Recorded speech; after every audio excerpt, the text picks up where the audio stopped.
Esta va a ser la última predicación sobre 2 Timoteo capítulo 1. En mi caso, he tomado algunos domingos para explicar este capítulo entero. Y la idea es poder terminar con estas 8 formas que hemos estado estudiando de cómo podemos, como cristianos, utilizarlas a fin de que no nos avergoncemos de Cristo. Así que ese es el tema de esta mañana. Dios mediante, después de que terminemos esta predicación, me adelanto un poco a los anuncios. La próxima semana vamos a tener una fecha muy especial porque vamos a tener un recordatorio del Día de la Reforma, así que todos van a estar invitados, ya se va a dar más información. Y después de esa fecha especial que tenemos como iglesia, las próximas predicaciones lo vamos a comenzar a estudiar las epístolas de la prisión. Aquellas cartas que el apóstol Pablo escribió probablemente en su primer encarcelamiento, registrado en Hechos capítulo 28, donde anima también la fe de estas otras iglesias que él había fundado mientras realizaba sus viajes misioneros. Así que vamos a ir por esas cartas de la prisión porque ya hemos terminado las epístolas pastorales. Perfecto. Así que por favor abran sus Biblias, vamos a ir de vuelta al pasaje que nos compete en esta mañana. 2 Timoteo capítulo 1, y nada más para refrescar nuestra memoria, vamos a leer desde el versículo 3 en adelante hasta el versículo 18. Dice esto la palabra de Dios.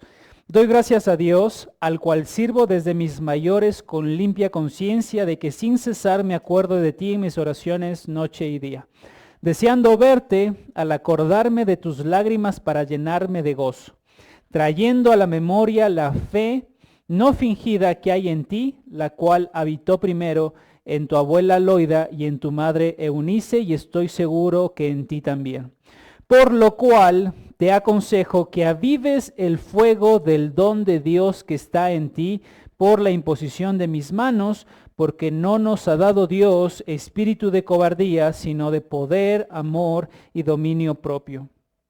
Por tanto, no te avergüences de dar testimonio de nuestro Señor, ni de mí, preso suyo, sino participa de las aflicciones por el Evangelio según el poder de Dios, quien nos salvó y nos llamó con llamamiento santo, no conforme a nuestras obras, sino según el propósito suyo y la gracia que nos fue dada en Cristo Jesús antes de los tiempos de los siglos, pero que ahora ha sido manifestada por la aparición de nuestro Señor Jesucristo, el cual quitó la muerte y sacó a la luz la vida y la inmortalidad por el Evangelio, del cual yo fui constituido predicador, apóstol y maestro de los gentiles, por lo cual asimismo padezco esto, pero no me avergüenzo, porque yo sé a quién he creído y estoy seguro que es poderoso para guardar mi depósito para aquel día.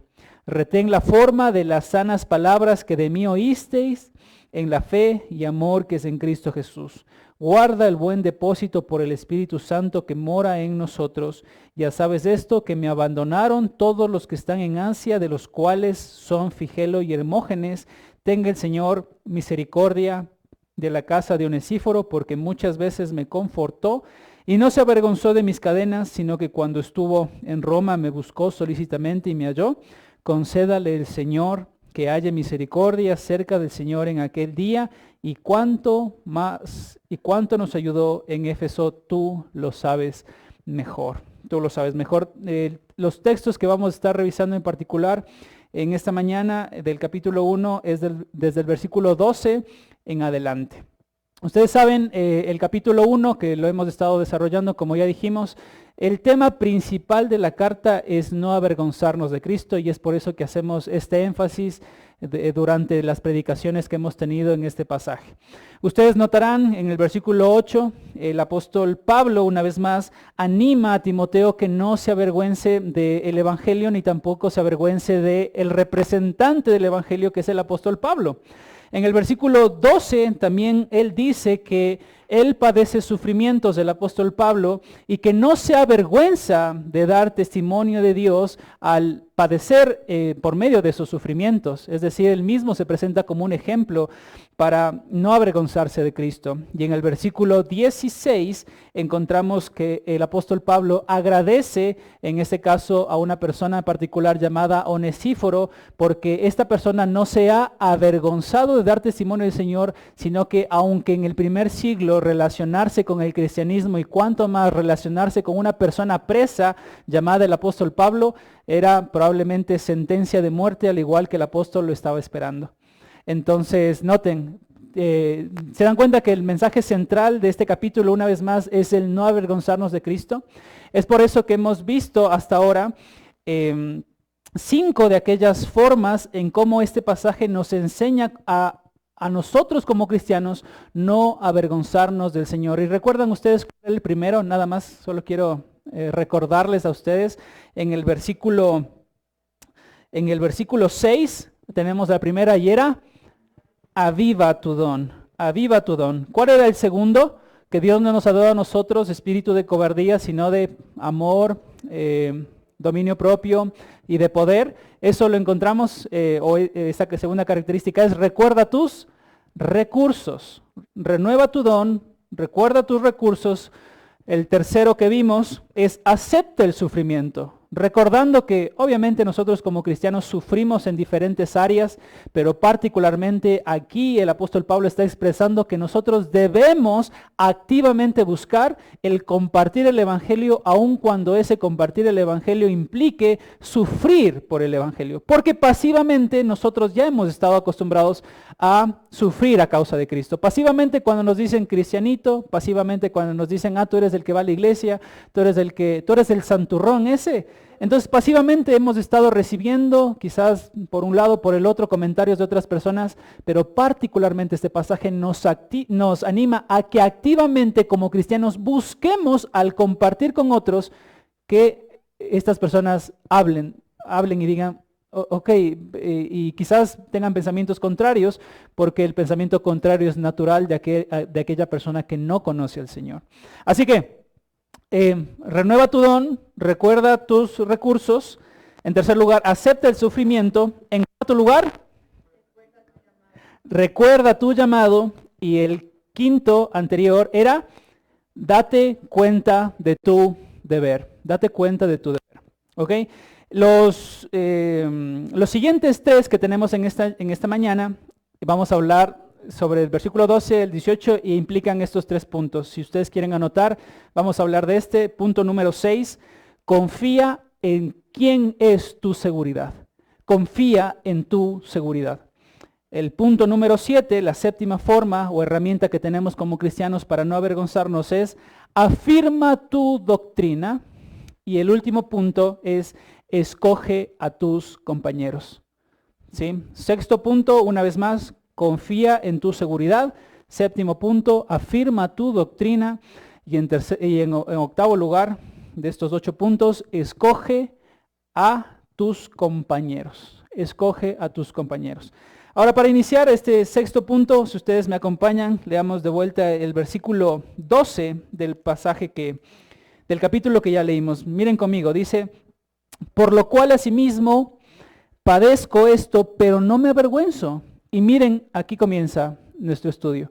Porque yo sé a quién he creído y estoy seguro que es poderoso para guardar mi depósito para aquel día.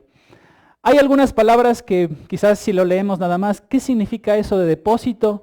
¿Acaso se refiere a algo al igual que nosotros nos vamos a un banco y estamos acostumbrados a hacer depósitos? O más que depósitos, estamos acostumbrados a hacer retiros. Pero ¿será que habla en alusión a eso? ¿Qué significa esto de depósito? ¿Qué significa o qué fue lo que el apóstol Pablo depositó en Dios? y que está esperando de que Dios haga algo con eso que Dios ha depositado. Ahora, miren, yo quiero traer a su cabeza, estaba tratando de pensar en algún ejemplo de alguna ocasión en la que probablemente ustedes tuvieron que ponerse en las manos de alguien con completa confianza. Yo recuerdo en alguna ocasión que estuvimos en el manantial del jueves, que nuestro hermano Pablo Urgiles tenía que someterse a esta ablación en el corazón, y él decía que no iba a poner sus manos en cualquier anestesiólogo, siendo él anestesiólogo, no sé si recuerdan ustedes los del jueves. Y que también él tenía amigos que le llamaban a nuestro hermano Pablo a decirle que Pablo les dé la anestesia porque ellos tampoco se iban a poner en manos de cualquier persona. Ahora, consideren ustedes algo, quizás a nosotros no nos hacen una ablación cardíaca, a ninguno de nosotros probablemente, o algún procedimiento extremo se podría decir en estos días, pero consideremos en su vida cotidiana algún momento en el que usted tuvo que confiar en alguien, en el que usted dijo, bueno, yo confío si voy o noten en algo tan natural, yo sé que voy a comprar pan en tal panadería porque yo sé que voy a encontrar tal tipo de gusto, de tal tipo de pan que a mí me encanta, ¿se dan cuenta? Y yo sé que si yo voy a tal otra, no lo voy a encontrar. Y yo sé que si asisto a tal otro evento o a tal otra empresa o a tal otro ejemplo de cosas, quizás no voy a recibir de parte de ellos lo que puedo esperar de alguien que sí o sí estoy seguro que voy a recibir. ¿Les ha pasado? En algún momento, en alguna área especial. Creo que constantemente nos pasa, ¿no es cierto? Que decidimos los lugares a los que vamos incluso por preferencias. Y decimos, este lugar estoy sí o sí convencido de que tal doctor me va a ayudar. Sí o sí me va a ayudar. ¿Se dan cuenta? Ahora, noten que el apóstol Pablo dice en el versículo 12 que él no se avergüenza de parte de Dios porque él también sabe en quién ha creído. Y a mí me gustaría con ustedes desglosar un poco esta frase que encontramos acá para que la entendamos un poco mejor. Ahora, miren que la palabra saber, que se traduce allí, sé, yo sé en quién he creído, es una palabra griega, si ustedes la quieren poner ahí encimita, que se traduce al griego como oida, ¿ya? Y miren que esta palabra implica o tiene la connotación, lleva consigo esta palabra la idea de estar completamente seguro. O que esta persona que sabe algo tiene una certeza completa. O un conocimiento certero, ¿sí? O sea, esta expresión, solo la palabra sé, nos ayuda a nosotros a entender que el apóstol Pablo no está diciendo estas palabras por un conocimiento superficial. No es que de a oídas alguien me dijo que Dios era bueno, entonces como todo el mundo dice que Dios es bueno, yo también afirmo que Dios es bueno. No está diciendo eso, sino más bien el apóstol Pablo está seguro de que Dios es bueno, de que Dios lo ha ayudado. Ahora, piensen ustedes, si nosotros fuéramos el apóstol Pablo y estuviéramos en los zapatos del apóstol Pablo en el primer siglo, ¿no será que acaso sí podríamos decir que el Señor fue bueno cuando el Señor en su gracia lo miró a él mientras estaba de camino a Damasco y se abrieron los cielos y lo miró el Señor y le dio salvación? ¿Sí o no? ¿Dios fue bueno? Dios fue bueno con él, le dio la salvación. Dios no lo cuidó al momento de él ir por los diferentes viajes misioneros y, como leímos la anterior semana, sufrir a causa del evangelio, naufragios, azotes y demás otros tipos de sufrimiento que él tuvo, y decir, bueno, el Señor estuvo conmigo. ¿El Señor miró en esos aspectos la presencia de Dios en su vida? ¿Sí o no? Cuando el apóstol Pablo naufragó y llegó a una isla y le picó una serpiente y no le sucedió nada, él pudo palpar en su carne que Dios estaba juntamente con él. ¿Sí o no? Cuando el apóstol Pablo hacía milagros con sus manos y las mismas señales que cualquier apóstol hacía, él podía asegurar, Dios es mi respaldo, ¿sí o no? Entonces, la palabra que aquí el apóstol Pablo está utilizando, en verdad que es una palabra profunda, del conocimiento propio que el apóstol tenía para decirles, en este caso a Timoteo, o animar el corazón de Timoteo a decirle, yo sé quién. Y miren ahí, ¿cuál es el quién? ¿A quién se refiere? a Dios Padre. Y en general, obviamente, podemos incluir hablando de Dios, a las 3 personas de la Trinidad, hablar del Espíritu Santo, que fue la tercera persona de la Trinidad que ayudó al apóstol Pablo a hacer los milagros que el apóstol Pablo hacía. Hablar de Jesucristo, que fue la persona por quien el apóstol Pablo fue salvo. Y hablar acerca del Padre, que fue la persona que lo encomendó desde antes de que el apóstol Pablo naciese para que él sea el predicador de los gentiles. Y el apóstol Pablo entonces, mirando en este compendio de la Trinidad, él dice, yo sé en quién he creído. No es un conocimiento superficial, no es que a mí me dijeron que hay un buen doctor que está en tal lugar. No, yo sé que ese médico es bueno. Así como comenzamos con el ejemplo, yo sé que esa panadería es buena. Yo sé que esa empresa me va a poder resolver el caso. Yo sé que si voy a tal persona, yo sé que esa persona no va a contar a nadie lo que yo le digo.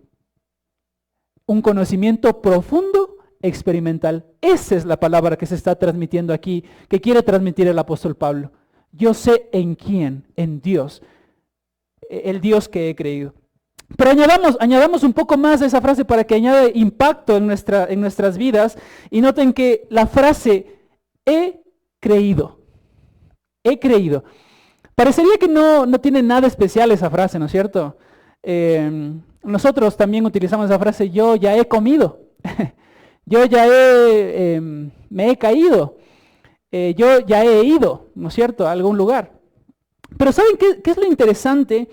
Que si nosotros analizamos esa frase, y quizás alguno de ustedes que es profesor o sabe un poquito de gramática, todos sabemos de gramática, pero quizás un poquito más, porque no todo el día estamos pensando en diptongos o en hiatos o en tiempos de verbales, no todo el mundo estamos pensando en eso. Pero ¿en qué sentido, en qué sintaxis está este pasaje, esta frase? Miren que dice, he creído. Y a mí me pareció interesante decirles esto porque esta frase se encuentra en un modo que es presente perfecto. Presente perfecto. No sé si ustedes se acuerdan del presente perfecto, del plus Juan perfecto. El presente perfecto es una acción que se hizo en el pasado, pero que todavía tiene efectos en el presente. Por ejemplo, nosotros hemos dicho, como ya les puse el ejemplo, yo he comido. Por ejemplo, cuando vamos al manantial el jueves o el martes o el viernes, ¿no es cierto? Y la Sonita o el que traiga el refrigerio del martes o el jueves o en la casa o Marilú nos dice, te ofrezco el refrigerio. Y nosotros le decimos a él, no, yo ya he comido. Entonces es una acción que sucedió ¿cuándo? En el pasado, pero que significa, ¿qué es lo que le estoy diciendo a Marilú? Que no voy a comer. Que no voy a comer porque yo ya he comido, es decir, esa acción pasada tiene efectos todavía en el futuro porque no voy a comer. ¿Se dan cuenta lo interesante de nuestra gramática? Ahora miren que de la misma forma, este ejemplo es en español, pero está sucediendo exactamente lo mismo en el texto hebreo, en el texto griego, perdón. El apóstol Pablo dice, yo sé en quién yo he creído en el pasado. Yo sé quién me salvó en el pasado. Yo sé y recuerdo cómo se abrieron los cielos y miré al Señor. Y yo sé cómo Él tuvo cuidado de mi vida mientras yo estuve naufragando, haciendo el ministerio, siendo apedreado, siendo azotado. Yo sé en quién he creído y sigo creyendo. Porque tiene efectos en el presente el recordar el pasado y recordar ese mismo Dios que aun cuando yo soy ya ahora viejo, puedo seguir confiando en Él. ¿No es impresionante eso, mis hermanos? O sea, y nosotros, mis hermanos, tenemos muchos momentos en nuestra vida cristiana, probablemente desde que comenzamos a creer en el Señor, que también pueden impulsarnos a nosotros a seguir creyendo en nuestro Dios al mirar su fidelidad con nosotros durante tanto tiempo. La fidelidad, como decía mi hermano Hugo, de 65 años de una familia estable. Y de los otros hermanos que tienen también su matrimonio. Increíble. Entonces, miren una vez más el impacto de las palabras del apóstol Pablo. Yo sé, tengo el conocimiento certero de quién es Dios, de lo que Él ha hecho y por eso yo sigo creyendo en Él. Yo sé en quién he creído.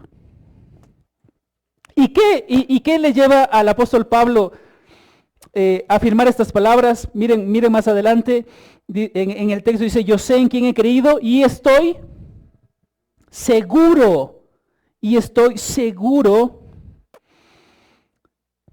que es poderoso para guardar mi depósito para aquel día. Ahora miren, el apóstol Pablo dice, yo sé en quién he creído con tal convicción, con tal corazón, con esa acción del paciente que sigue teniendo acciones del pasado que tiene todavía connotaciones en el presente. Y dice, yo sé en quién he creído porque yo entiendo que Dios es poderoso. Estoy seguro que Dios es poderoso para guardar mi depósito en aquel día. ¿En qué está confiado el apóstol Pablo? Es la pregunta. En que Dios sigue siendo poderoso. ¿Se acuerdan? La palabra que se traduce ahí como poderoso es la palabra dunatos, de donde también venía, o de la misma raíz de donde viene la palabra que vimos en el segundo recurso, cuando recordábamos, recuerda tus recursos que Dios no nos ha dado a nosotros, espíritu de cobardía, sino de poder, y que venía de la palabra dinamita, dunamis. Y es de la misma raíz de donde viene esta palabra dunatos, que literalmente significa que tiene el poder suficiente. Entonces, seguimos complementando, ¿vieron la oración?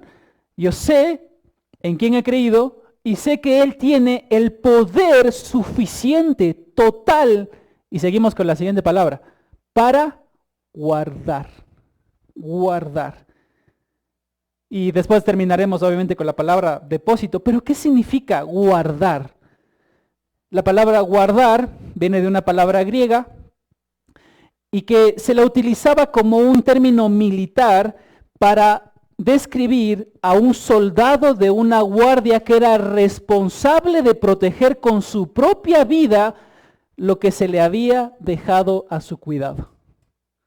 Esa es la palabra que se está utilizando acá. Bien, vamos conectando, sí, van conmigo. Yo sé que Dios es poderoso para guardar. Y en este caso nos pone el ejemplo de un soldado que se le ha dado una posesión para guardarla en un lugar, y él está sentado y firmemente o está parado en guardia para ir en contra de aquellas personas que quieren tomar ese tesoro, que quieren tomar eso que se me ha dado a mí para guardar.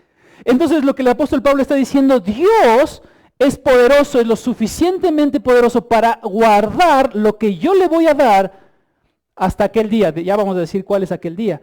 Pero noten que está poniendo el énfasis en quién es Dios, en su poder y en la actitud que tiene Dios para guardar aquellas cosas que ya después el apóstol Pablo le va a decir que le ha dado a Dios. Y en última instancia, la última palabra, mis hermanos, depósito. ¿Qué es un depósito? A ver, todo el día o toda la semana estamos haciendo depósitos, o en el mes hacemos depósitos, pero ¿qué significa depositar? Les voy a dar un concepto. La palabra depósito describe a una propiedad nuestra o suya, que se la encomendamos a otros para que ellos asuman la responsabilidad de este encargo. Ese es un depósito, ¿sí o no? Una vez más, describe una propiedad nuestra, suya, que se la encomendamos a otros para que ellos asuman la responsabilidad por ella. Ahora, obviamente, como ya dije, quizás lo que se nos viene a nosotros cuando hablamos de depósito generalmente es dinero, porque nos manejamos o esa palabrita siempre está en relación a términos de dinero. Pero significa también esta palabra encomienda. Depositar también significa encomendar. ¿Alguna vez ustedes han mandado algún paquete por encomiendas? ¿Han mandado de provincia a provincia, de persona a persona, de lugar a lugar? Estás mandando una encomienda y cabe exactamente con la descripción de este término, que es poner la responsabilidad sobre otro de una encomienda que yo le estoy dando, de una propiedad mía. Sí, cae sobre la misma descripción. Hemos mandado encomiendas. Ahora, Quizás hacemos depósitos de dinero, quizás hacemos encomiendas de algún bien, de algún material, de alguna cosa. Pero ¿de qué más nosotros hacemos encomiendas, mis hermanos? Y ahí pensemos más allá de lo material. ¿Alguna vez ustedes no han depositado confianza? Confianza en una persona. Y aunque es algo subjetivo, aunque es algo abstracto, porque ¿dónde está la confianza? No la vemos a la confianza. No vino la señora confianza, ¿no es cierto? Es un concepto abstracto, pero incluso nosotros tenemos la capacidad como hombres de encomendar a otros estos conceptos abstractos y en este caso confianza. ¿No encomendamos también a otros amor? ¿Depositamos en otros amor? Y otros conceptos que podríamos tener allí, ¿no es cierto? Ahora les hago una pregunta en relación al apóstol Pablo. El apóstol Pablo dice, yo sé en quién he creído. Yo sé quién es Dios. Yo sé lo que Él ha hecho en el pasado que tiene efectos en el presente para que yo siga diciendo, yo soy apóstol de Jesucristo por voluntad de Dios. Y yo estoy seguro de que Él es poderoso, de que Él tiene el poder suficiente para, al igual que un centinela colocándose en una puerta para resguardar algo, Dios puede guardar mi encomienda en Él. Pero ahora la pregunta es, ¿qué encomienda el apóstol Pablo le podría dar a Dios? ¿O qué encomienda nosotros como cristianos podríamos darle a Dios? ¿Acaso puede ser algo material? ¿Podríamos encomendarle, Señor, usted tiene un plazo fijo que da más rentabilidad que cualquier plazo fijo de acá y le encomendamos ese dinerito a Dios? No, ¿no es cierto? No podemos darle en ese sentido dinero a Dios para encomendárselo a Dios. Y tampoco el apóstol Pablo se está refiriendo a ese tipo de encomienda. Yo sé, Señor, que aunque sea que me muera ese dinerito que está ahí, usted es poderoso para guardarlo. No está hablando de dinero. ¿Está hablando el apóstol Pablo de posesiones materiales? ¿De una casita que por ahí el apóstol Pablo se hizo en una montañita? Y que Dios es poderoso para que no se la quiten y quede eso perpetuamente. No. El apóstol Pablo está hablando allí de un concepto abstracto que puede ser la confianza que el apóstol Pablo ha puesto en el Señor. Mis hermanos, sin confianza, sin haber conocido perfectamente a una persona, usted no da la vida por esa persona. Si usted no conoce a alguien profundamente y no siente un amor y una confianza completamente en esa persona, usted no estaría dispuesto a hacer muchas de las cosas o incluso a sacrificar su propia vida por esa persona. No. Entonces lo que el apóstol Pablo había depositado en Dios fue su confianza plena. De que él, a pesar de que llegase a morir, el Señor lo iba a resucitar y iba a estar con él en el cielo. Que a pesar que después de un tiempo, momentos, años posteriores, Nerón iba a decir que sea ejecutado, que lo decapiten, él iba a tener su recompensa en los cielos, hermanos. Y por esa razón el apóstol Pablo más adelante, como predicó nuestro hermano José en la predicación anterior, 2 Timoteo capítulo 4, versículos del 7 al 8, el apóstol Pablo pudo decir, he peleado la buena batalla, he acabado la carrera, he guardado la fe, y esto no ha sido en vano. Y solo me aguarda esperar la corona de justicia, la cual Dios me dará, el Dios juez justo, en aquel día, y no solo a mí, sino también a todos los que aman su venida. ¡Wow! Dios es poderoso para guardar nuestra confianza, mis hermanos. Y nosotros debemos estar seguros de que el Señor nunca defrauda. El Señor nunca nos defraudará, mis hermanos. Porque ¿vieron cómo está Dios en este texto que hemos revisado? Siendo poderoso, y poderoso que implicaba, teniendo toda la capacidad de guardarla como cual centinela, esa confianza, ese amor y todo lo que hemos hecho para el Señor, a fin de que cuando ya estemos un día en su presencia, Él nos dé a cada uno según lo que haya hecho mientras estuvo en el cuerpo, sea bueno o sea malo. El Señor es poderoso. Entonces, mis hermanos, ¿qué herramienta que tenemos para no ser avergonzados? Para no sentir vergüenza de Cristo. ¿Usted cree, mis hermanos que están aquí presentes, que Dios es poderoso? ¿Usted sabe en quién ha creído?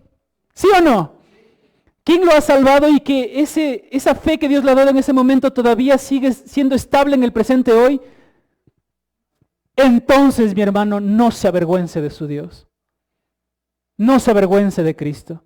Si tiene que hablar del Evangelio, hable del Evangelio sin temor. ¿Y a dónde va los domingos a la mañana? A la iglesia voy. ¿Y a qué va la iglesia? A adorar a Dios, a aprender de Dios. A eso voy a la iglesia. ¿Y a qué va después de la iglesia? Al culto de oración. ¿Y por qué los martes se reúnen? Es que voy al manantial, voy a aprender de Dios. ¿Qué vergüenza hay en eso, mis hermanos? Sabemos en quién hemos creído. Séptimo, afirme su doctrina. Afirme su doctrina. El versículo 13 dice, retén la forma de las sanas palabras que de mí oíste, en fe y amor que es en Cristo Jesús. Y una vez más, aquí la palabra, guarda el buen depósito por el Espíritu Santo que mora en nosotros. Les voy a leer unas citas para que ustedes piensen en algo. La primera cita dice así: muchos cristianos, tal vez la mayoría, no tienen la valentía de las convicciones, simplemente porque no están del todo convencidos. Antes de entregar su vida por lo que usted cree, usted debe creerlo.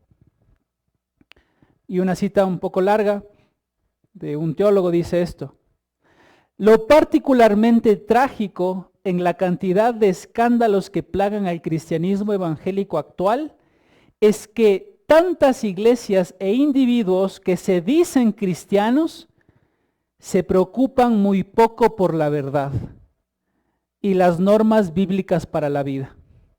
En nombre del amor, en nombre del entendimiento y de la paz en la iglesia y con la sociedad, se acepta casi cualquier teología, o al menos no se la cuestiona, sin importar cuán contraria sea a las Sagradas Escrituras.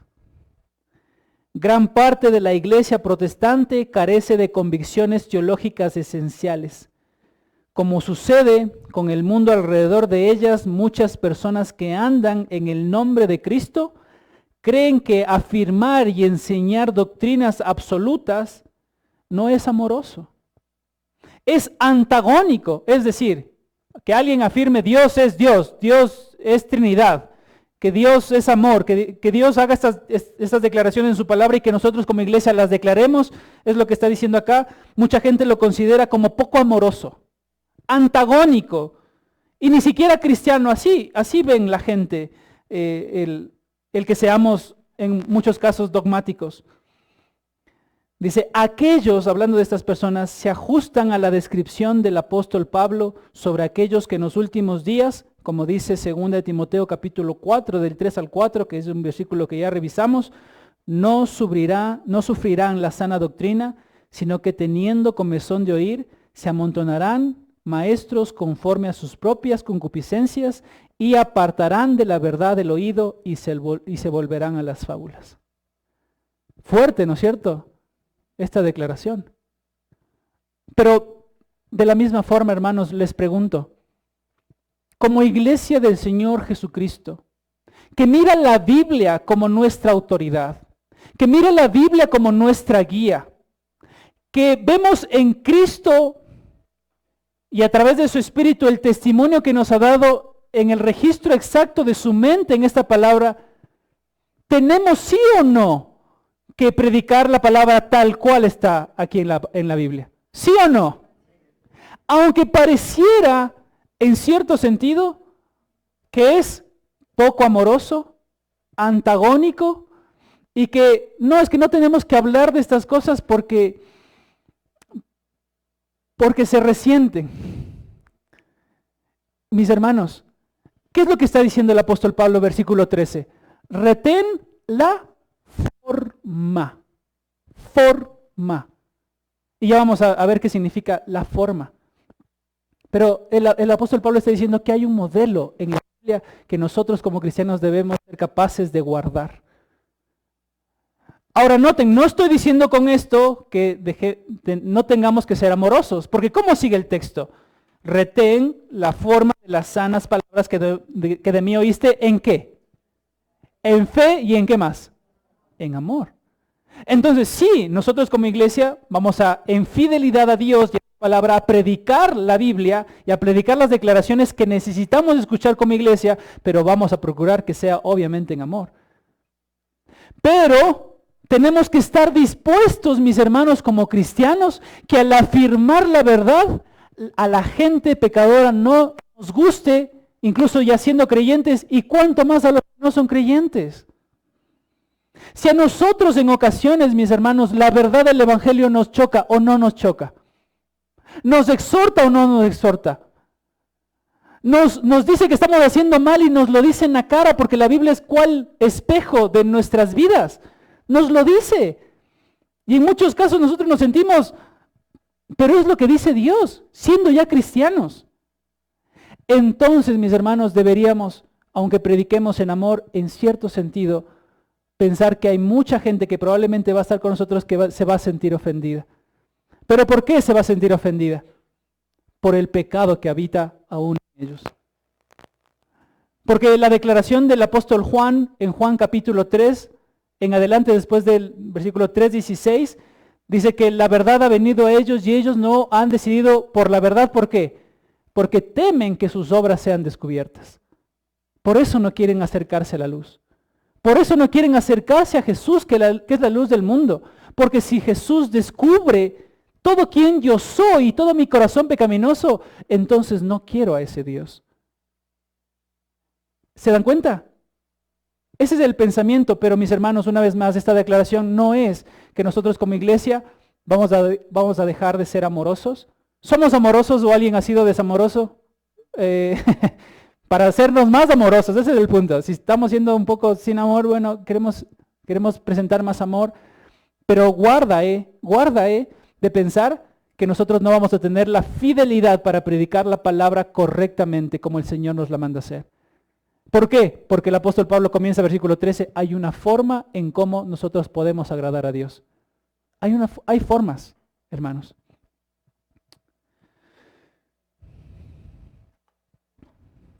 La palabra forma viene de una palabra griega que se usaba, y miren lo interesante, esta palabra forma es una palabra griega que describe el esbozo que un artista o un escritor hacía para que con el cual se pueda determinar la guía y la forma final del trabajo. Ustedes saben lo que es un esbozo, los que pintan saben lo que es un esbozo. Cuando hacemos también algún tipo de trabajo y demás, hacemos el borrador, el bosquejo, ¿no es cierto? Entonces, miren que acá esta misma palabra nos ayuda a tener en nuestra cabeza que la forma que se ha presentado en las Escrituras, como tienen que ser las cosas, es la manera en cómo nosotros debemos manejarnos con la iglesia para ser agradables a Dios. Hay una forma, hay un esbozo, hay un bosquejo, que en ocasiones para armar una casa está el cimiento y demás, y columnas, y que una casa se hace semejante, diferente a la otra. Es diferente, probablemente por el arquitecto que la va construyendo, y nuestras vidas son diferentes. Obviamente porque nosotros estamos en este camino de, en el nombre del Señor, ir construyendo nuestra vida. Y espero que obviamente sea bajo un cimiento sólido, como también nos llama el Señor Jesucristo a hacerlo. Pero hay una guía, porque sin columnas no hay casa. Sin cimiento no hay construcción. Y aunque las columnas pueden ser de diferentes materiales, sigue siendo necesario que haya una columna, un esbozo, una forma. Y aunque nuestra iglesia Siloé es diferente a otras iglesias, probablemente en muchos sentidos, las iglesias evangélicas tienen una columna vertebral, tienen un esbozo. Y El tiempo nos faltaría para, una vez más, ir describiendo todas aquellas declaraciones que ya hemos predicado de cómo debe verse la iglesia. ¿Se acuerdan la primera predicación, hermanos, sobre las epístolas pastorales, al afirmar y al tener en nuestra mente que esta casa es nuestra casa? ¿Es nuestra casa? Es la casa de Dios, hermanos, ¿se acuerdan? Es la casa de Dios. Y una vez más, en la casa de Dios se hace lo que Dios quiere, no lo que nosotros queramos. ¿Se acuerdan cuando el apóstol Pablo, de la misma forma, en la primera carta a Timoteo capítulo 3, nos dijo cómo debe ser el liderazgo de la iglesia? Y de los requisitos que tiene que tener este liderazgo. Tiene que ser así, hermanos. Tienen que cumplir esos requisitos. Tienen que llegar a esa vara nuestros líderes en la iglesia. Esforzarnos por ser así. ¿Se acuerdan cuando más abajo nos llamaba a ser piadosos? La iglesia tiene que ser piadosa. ¿Se acuerdan en el capítulo 5? La iglesia debe ayudar a los desfavorecidos. ¿Se acuerdan cuando hablaban de las viudas? ¿Se acuerdan también que en el mismo pasaje dice acerca de las viudas que si las viudas tienen familiares o tienen hijos, los hijos se hagan cargo de quiénes? De las viudas. ¿Por qué razón? Porque una parte, y en este caso les digo a los hijos, a los que somos hijos todavía, una parte de ser piadosos al final de la vida de nuestros padres es cuidar de ellos. Eso es lo que está diciendo ese versículo. Es una parte de ser piadosos, tener el cuidado de nuestros padres, que se puede mirar de diferentes formas, aristas, pero es una parte de ser piadosos. Entonces, miren, ¿hay una forma de hacer las cosas, sí o no? ¿No es cierto? Piedad. La casa de Dios. En la casa de Dios venimos a adorar a Dios. Si queremos asistir a un show, compramos entradas para ir a la artista de la semana y no venimos acá a la iglesia. Hay formas, hay lugares. ¿Se dan cuenta?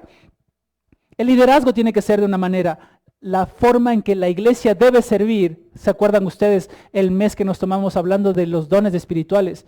Tiene una forma. Hay forma. La iglesia tiene una forma y puede ser que para algunos suene redundante. Esa forma que tiene la iglesia la marcan las Escrituras. La marcan las Escrituras. La marca la palabra de Dios. Y por eso nos sujetamos a lo que dice ella. Y por eso la amamos. Porque sin esa forma y una casa sin columnas, una iglesia se cae. Y una iglesia sin forma, sin estructura, está destinada a la condenación. En el sentido de que no va a prevalecer. Entonces necesitamos, mis hermanos, una forma. Miren, el apóstol Pablo elogia a Timoteo, diciéndole más adelante, desde la niñez has sabido las sagradas escrituras, las cuales te pueden hacer sabio para la salvación por la fe que es en Cristo Jesús. Toda la escritura es inspirada por Dios y allí es nuestra autoridad. Es inspiración de Dios y útil para enseñar, para redarguir, para corregir, para instruir en justicia, a fin de que el hombre de Dios sea perfecto, enteramente preparado para toda buena obra. Toda buena obra.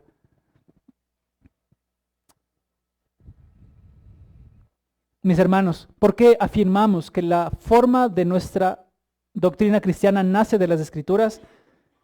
Porque la valentía en el ministerio cristiano, además de la vida cristiana en general, no es posible sin convicciones bíblicas fuertes. No es posible. Y aparte, miren lo que agrega el apóstol Pablo. Versículo 13 y 14, retén la forma de las sanas palabras que de mí oíste, que de mí oíste. Hermanos, quiero ponerles en su cabeza que cuando los creyentes de la iglesia de Éfeso estaban escuchando esta carta, ellos no tenían, al igual que nosotros, una copia escrita, digital o impresa en sus manos. Ellos no tenían eso. Habrá sido para ellos un trabajo prepararse antes de ir a la iglesia para retener todas aquellas cosas que se estaban por decir o por leer en ese lugar. ¿Sí o no? ¿Sí o no? A diferencia de nosotros, hermanos, que tenemos una Biblia que probablemente la abrimos acá y Dios quiera que la abramos toda la semana. A diferencia de nosotros, ellos no es que salían de ese lugar y le decían, pastor, ¿será que me deja su sermón? ¿Será que me deja la cartita que le envió el apóstol Pablo? Era la única, hermanos. Ellos no podían decir, bueno, es que ya dijo el pastor tal versículo y entonces en la casa lo leo. Ellos podían darse ese lujo. Entonces, mis hermanos, era una acción continua o de preparación previa del cristiano de aquel entonces venir a la iglesia con los oídos bien atentos. Para retener, y las cartas, nosotros estamos tomando textos y vamos tratando de explicar en su contexto y demás otras cosas para entenderla mejor. Pero aquellas personas que estaban escuchando en aquella iglesia primera que le fue entregada la carta ¿cómo se lee? ¿Por partes o se la lee toda?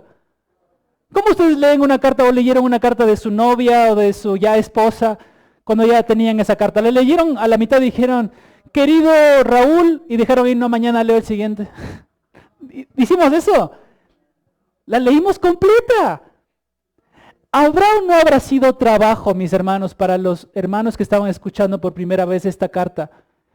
Toda la carta expuesta, así como todos los sermones que hemos tomado nosotros, en ese momento.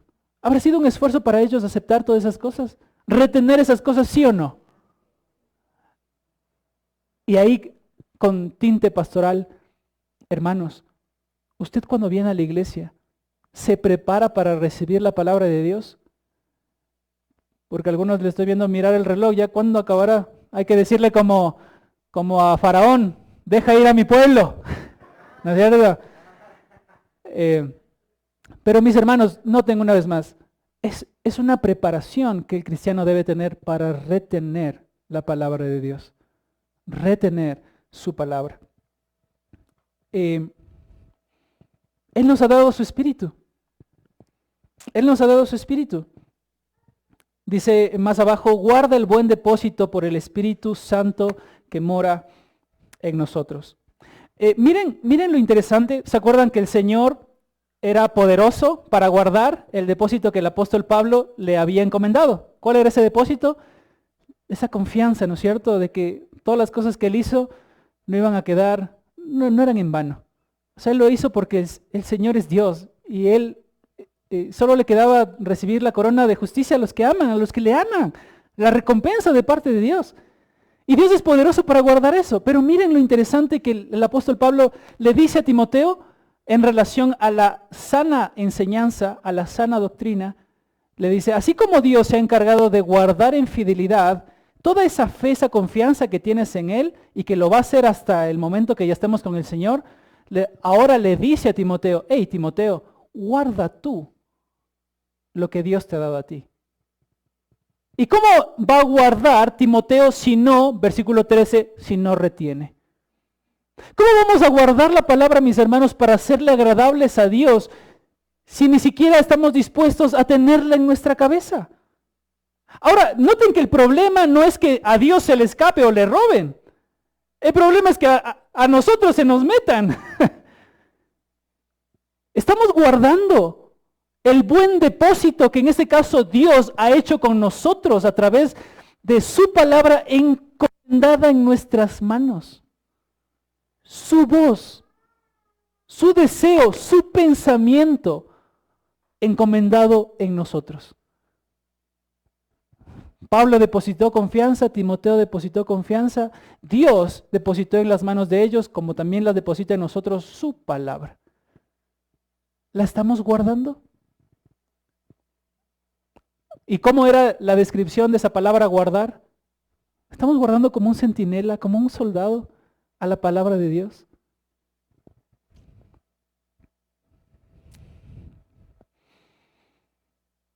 Hay de nosotros, mis hermanos. Dios ha sido fiel, es fiel, y va a guardar todos aquellos actos que nosotros hagamos, nuestros pensamientos en Él, para recibir de Él en un día una recompensa por lo que hayamos hecho. Pero hay de nosotros, mis hermanos, que cuando Él nos ha encomendado en nuestras manos tener algo tan valioso como su palabra, la despreciemos. Hay de nosotros, mis hermanos, que veamos, que miremos en la Biblia nada más un libro y no la palabra misma de Dios. Mis hermanos, solo 5 minutos más. Último punto. Escoge tus compañeros. La octava forma, mi hermano, para que tú no te avergüences de Jesucristo, escoge bien con quién te relacionas. Aquí hay dos grupos, del versículo 14 al versículo 18. Dos grupos con los cuales el apóstol Pablo se relacionó. Y no cualquier grupo, porque es interesante que algunos teólogos dicen que cuando él nombra a Figelo y a Hermógenes, no está hablando de gente que solamente venía a la iglesia, porque hay mucha gente que viene. Pero probablemente el apóstol Pablo estaba hablando de Figelo y Hermógenes como alguien que estaba tan cercano a la iglesia, tan cercano a él como apóstol, que a Pablo le dolió cuando ellos se fueron. Pablo predicaba el evangelio y probablemente estas personas miraban los milagros, miraban las señales que hacía de un apóstol y lo seguían al apóstol Pablo. Y querían guardar la misma fe que el apóstol Pablo. Y querían, en un sentido, ser los sucesores del apóstol Pablo, o iban a ser los sucesores. Pero probablemente el apóstol Pablo les nombra acá, pero que cuando Pablo comenzó a ser perseguido y el cristianismo a ser perseguido, ellos ya no querían sentirse identificados con el apóstol Pablo. Mis hermanos, duele cuando la gente externa nos aborrece por ser cristianos. ¿Duele eso? ¿Sí o no? Sí, ¿no es cierto? Pero no es un dolor. Pasa. Pero entre nosotros, cuando alguno de entre nosotros decide darle la espalda al Señor y se va con otro, eso no duele más.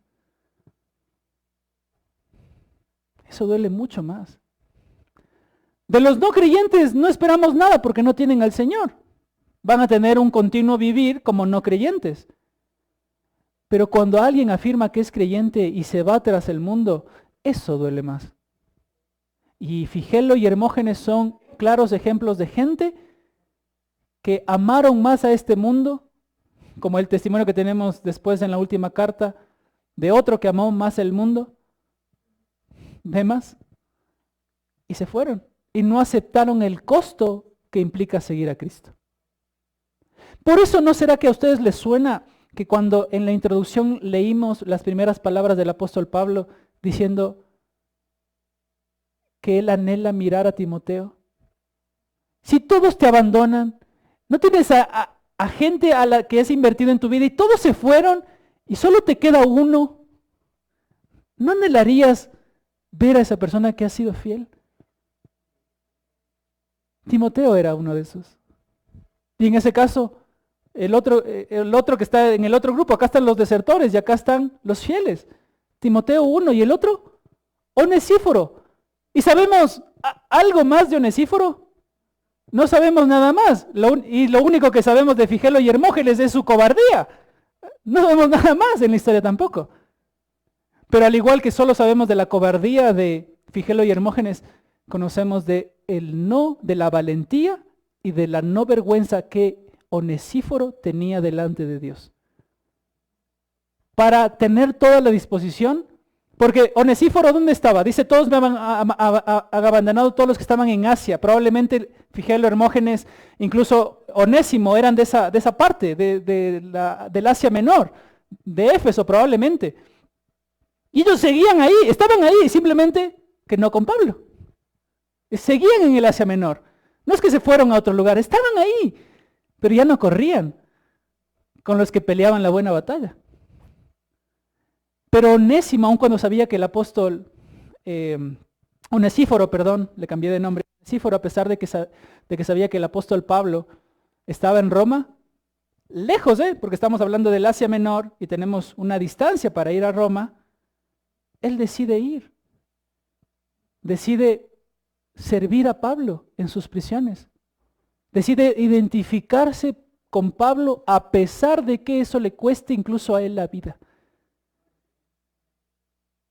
Y Pablo ruega al Señor para que en el día, ¿cuál va a ser ese día? ¿Hasta aquel día? ¿Se acuerdan que nos quedó ahí como pregunta? ¿Hasta qué día el Señor va a ser capaz de guardar el depósito? ¿Cuál es el día en que Dios va a tener misericordia, en este caso de la casa de Onesíforo? el día en cuando Él venga de vuelta. ¿Hasta cuándo el Señor va a ser fiel, mis hermanos? Hasta el día en que Él venga de vuelta y ya estemos para siempre con Él. Hasta ese día Él va a guardar.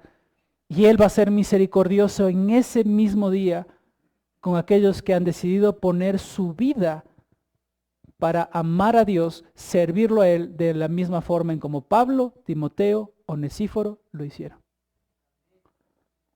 El Señor tenga misericordia de nosotros. Que no nos avergoncemos de quién es Él ni del mensaje que predicamos. Amén.